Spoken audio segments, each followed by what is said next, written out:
Bismillahirrahmanirrahim. Assalamu alaikum viewers. My name is Saeed Akhtar and I am a facilitator at Rehan School Islamabad campus.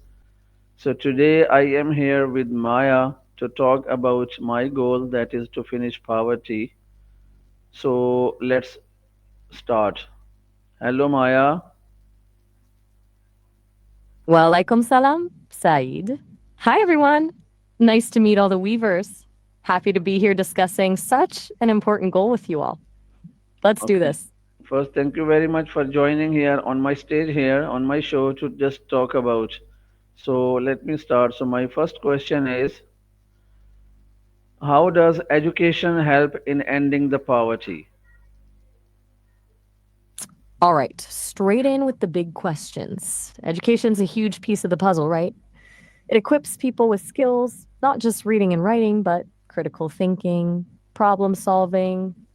Those skills open doors to better jobs, higher income. It's a pathway out, but it's not a magic bullet. It has to be relevant, accessible education, the kind that actually meets people's needs.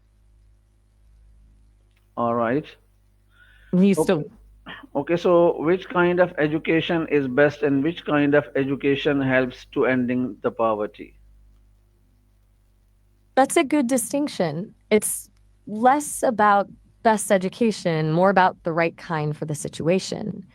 Vocational training, learning a trade like electrician work, plumbing, tailoring, that gives people immediately employable skills. Digital literacy is huge right now, too. Learning things like coding, graphic design, social media marketing, those open up a lot of remote work opportunities. But a basic foundation of literacy and numeracy is still vital. It's the building block for everything else. It really depends on the local job market and what skills are actually in demand. All right. So, is Okay, good. artificial intelligence learning is must and compulsory for finishing the poverty nowadays? That's a really interesting question. AI is definitely becoming increasingly important, but must and compulsory is a bit strong, honestly. It's a powerful tool, and understanding it, even at a basic level, can open doors. But it's not a solution for everyone. It's more about understanding how AI can be applied to solve problems and developing skills that complement AI, like, critical thinking and creativity. A tailor doesn't need to be an AI expert, but knowing how to use AI powered design tools could give them an edge. It's about augmenting skills, not necessarily replacing them. Okay. So after learning the Still with me? artificial Just checking. intelligence, how can we use the social media platforms just like LinkedIn, Instagram, YouTube, and Facebook to market our these skills to earn money? Okay, now we're talking practical stuff. Social media is your free marketing department. LinkedIn is good for showcasing professional skills, but building a network, especially for things like data analysis or AI development. Instagram and YouTube are visual platforms, great for demonstrating skills like graphic design, video editing, or even showcasing a finished plumbing job. Facebook is good for wider reach, running targeted ads. The key is to create consistent, valuable content. Not just look at my skills, but here's how I can solve your problem and engage with your audience. Build a community, respond to comments, be human. All right. So my next You still question there? is, which Just wanted social to. media platform is best for marketing the skills and for making the contacts with the people? Tough question. It depends on the skill. But if I had to pick one overall, I'd say LinkedIn. It's professionally focused, people are actively looking to hire, and it's got good tools for networking. For visually driven skills, graphic design, video editing, Instagram is powerful. But for pure reach and building a community, Facebook is still king, even if it's a bit noisy. Honestly, the best strategy is often to be active on multiple platforms, tailoring your content to each one. All right. Still good on your end? Just checking in. Yes. Want to keep going or switch gears? Okay. So what Okay, is great. the What's next best on the way to agenda? market our business, to market our skills, and to just get the clients? Okay, so marketing. Beyond just being on social media, think about identifying a niche. Don't try to be everything to everyone. Are you targeting small businesses, individuals, specific industry? Once you know your audience, you can tailor your message. Create a simple website or online portfolio to showcase your work. Offer free consultations or introductory sessions. Ask for testimonials from satisfied clients. Don't be afraid to network. Reach out to people in your industry. Attend online events. Word of mouth is still incredibly powerful. All right. Okay, how can lack of planning cause Anything on poverty? How can the lack of planning cause poverty? That's a really insightful question. Lack of planning creates a cycle, honestly. It leads to poor financial decisions, missed opportunities, and an inability to adapt to change. If you're not planning for the future, saving, investing, learning new skills, you're more vulnerable to unexpected setbacks like job loss or illness. And that can easily push someone into or keep them in poverty. It's not just about having a plan, it's about consistently working towards it, even in small steps. It's about being proactive, not reactive. All right. Still with me, Saeed? Okay, just Just checking in. tell my audience that how can poor money management make property worse? All right. To the weavers listening, poor money management is a really insidious thing. It's not always about spending recklessly, it's often about a lack of budgeting, not saving, and falling into debt. That debt accumulates interest, making it harder and harder to pay off. It eats away at your resources and limits your options. It prevents you from investing in things that could improve your situation, like education or a small business. So, even a small income can be eroded by poor money management, actually making poverty worse over time. It's a trap, and breaking free requires discipline and knowledge. All right. Okay, my next question is that how can I increase my family income step by step? Okay, that's a practical one. Step by step. First, assess your existing skills. What are you already good at? Can you monetize those skills, offering tutoring, freelance writing, etc.? Second, identify low cost opportunities for skill development, online courses, free workshops, YouTube tutorials. Third, look for side hustles that fit your schedule, online surveys, data entry, virtual assistant work. Fourth, explore ways to reduce expenses, budgeting, cutting unnecessary costs. And finally, reinvest any extra income back into skill development or a small business. It's about creating multiple income streams and consistently building on what you have. Small steps add up over time. All right. Okay.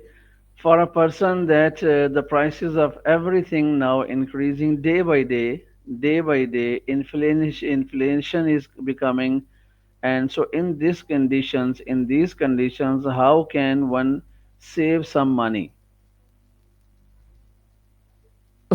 That's the $1 million question, isn't it?